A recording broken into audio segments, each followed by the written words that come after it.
Pernahkah kita berpikir bahwa limbah kulit singkong dan daun nanas yang sering dianggap tidak bernilai, sebenarnya dapat diubah menjadi plastik yang lebih ramah lingkungan?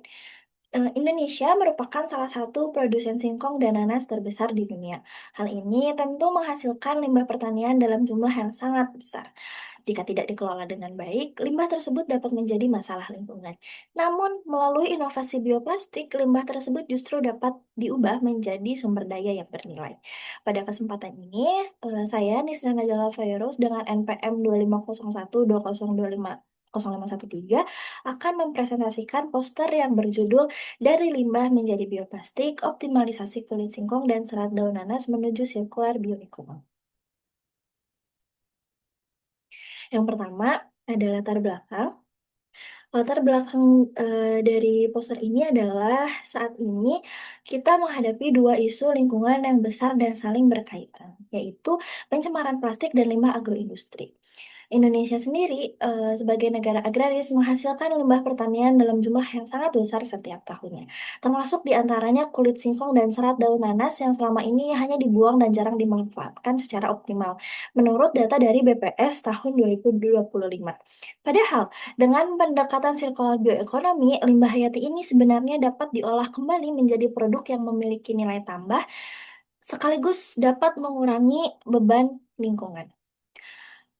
Namun permasalahannya ada 3 permasalahan utama yang melandasi penelitian ini, yaitu yang pertama, limbah agroindustri ini masih kurang dimanfaatkan sehingga nilai ekonominya hilang dan justru berpotensi mencemari lingkungan. Kedua, plastik konvensional yang berbahan dasar fosil ini masih mendominasi penggunaan sehari-hari dan terus mencemari lingkungan karena sulit terurai.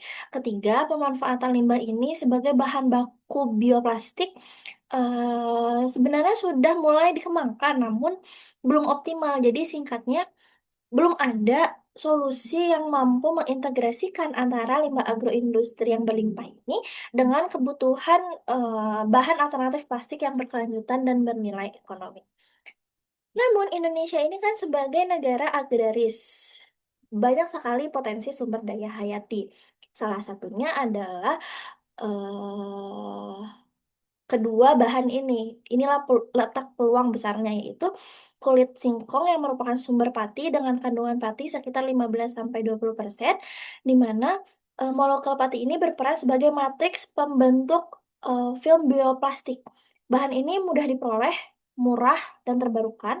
Di sisi lain juga ada serat daun nanas. Serat daun nanas ini merupakan sumber selulosa dengan kandungan selulosa yang jauh lebih tinggi, yaitu sekitar 60-75%, yang berfungsi sebagai penguat untuk meningkatkan kekuatan tarik bioplastik dan limbah pertanian itu masih melimpah dan belum termanfaatkan. Ketika kedua bahan ini dikombinasikan, pati yang sebagai matriks dan selulosa sebagai penguat, maka dapat dihasilkan bioplastik ramah lingkungan dengan sifat mekanik yang lebih baik dibandingkan bila hanya menggunakan satu bahan saja. Selanjutnya, berikut ini berdasarkan dari data BPS tahun 2025, ini adalah data produksi singkong dan potensi limbah kulit singkong di Indonesia. Dari tahun 2020 hingga 2024, menurut BPS menunjukkan angka yang relatif stabil di kisaran 15 sampai 17 ton per tahunnya. Dengan potensi limbah kulitnya itu sekitar 15 sampai 20% dari total produksi tersebut. Hal ini menunjukkan bahwa ketersediaan bahan baku itu sebenarnya sudah sangat besar dan konsisten setiap tahunnya, sehingga sangat layak untuk dimanfaatkan secara berkelanjutan. Maka berikut ini adalah skema solusi yang saya usulkan. Ada 5 tahap, diawali dari limbah agroindustri yang berupa kulit singkong dan daun nanas. Kemudian dilakukan ekstraksi untuk mengambil pati dari kulit singkongnya dan selulosa dari daun nanasnya. Selanjutnya, kedua bahan ini dicampur, dicetak, lalu dikeringkan dalam proses pembuatan bioplastik. Hasilnya adalah produk bioplastik berupa kemasan, kantong, maupun alat makan. Pada akhir siklusnya, produk ini akan mengalami biodegradasi dan terurai secara alami menjadi kompos sehingga menutup siklus dan mengembalikan nutrisinya ke alam. Berdasarkan hasil skema solusi yang diusulkan ini, terdapat beberapa hasil dan diskusi. Ada keunggulannya, keterbatasannya, juga dampak terhadap lingkungannya. Yang pertama, ada keunggulan solusinya yang ditawarkan ini cukup banyak. Yang pertama ada memanfaatkan limbah berlimpah menjadi produk bernilai tambah. Selanjutnya, bioplastik ini bersifat biodegradable sehingga lebih ramah lingkungan, berpotensi mengurangi volume sampah plastik yang sulit terurai, dan mengurangi penggunaan sumber daya fosil sekaligus mendukung ekonomi sirkular dan pemberdayaan masyarakat lokal. Namun meskipun demikian masih terdapat keterbatasan dan tantangannya yang perlu, diakui secara jujur, yaitu yang pertama adalah sifat mekanik bioplastik ini masih lebih rendah dibandingkan plastik konvensional. Jadi, bioplastik ini cenderung sensitif terhadap air serta kelembaban.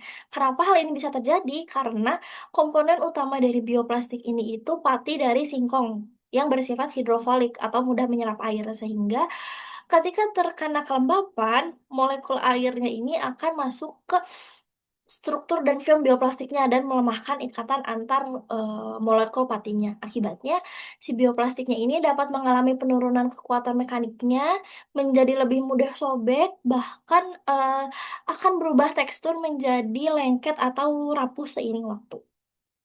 Nah, sifat inilah yang menjadi salah satu kelemahan utama dari bioplastik berbasis pati sebetulnya dibandingkan dengan, plastik konvensional yang bersifat hidrofobik dan lebih stabil terhadap kondisi lembab.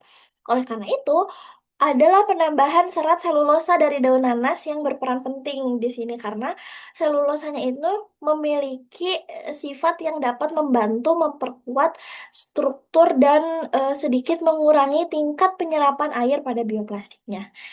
Meskipun, belum dapat benar-benar menghilangkan sifat sensitif ini secara keseluruhan, tapi bisa membantu sedikit, eee, mengurangi kelemahan dan keterbatasan dari bioplastik yang hanya digunakan dari pati aja.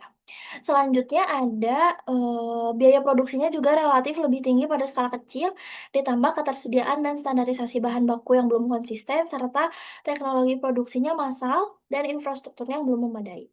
Tantangan-tantangan inilah yang masih menjadi peluang sekaligus tantangan untuk penelitian lanjutan, terutama dalam hal modifikasi komposisi atau penambahan bahan pelapis agar ketahanan terhadap airnya ini dapat ditingkatkan. Tapi dari dampak terhadap lingkungannya, solusi ini berkontribusi mengurangi limbah agroindustri, mengurangi pencemaran plastik, dan sifatnya yang biodegradable, maka berpotensi mengurangi akumulasi mikroplastik. Selain itu, solusi ini juga mengurangi emisi karbon dari plastik fosil dan secara langsung mendukung tujuan pembangunan berkelanjutan atau SDGs.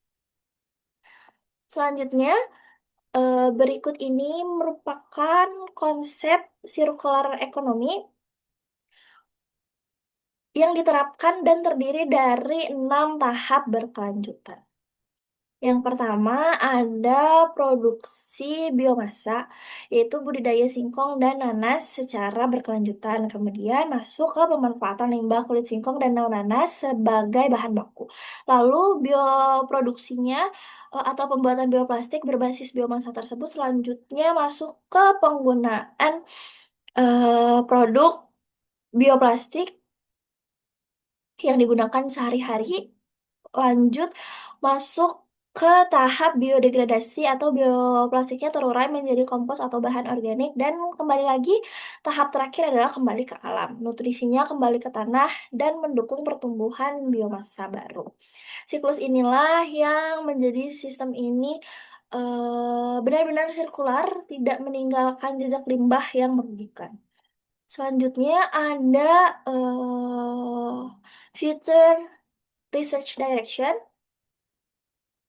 Untuk penelitian selanjutnya, ada beberapa arah yang, diusulkan, yaitu yang pertama, ada optimasi komposisi kulit singkong dan serat daun nanas agar diperoleh formulasi terbaik.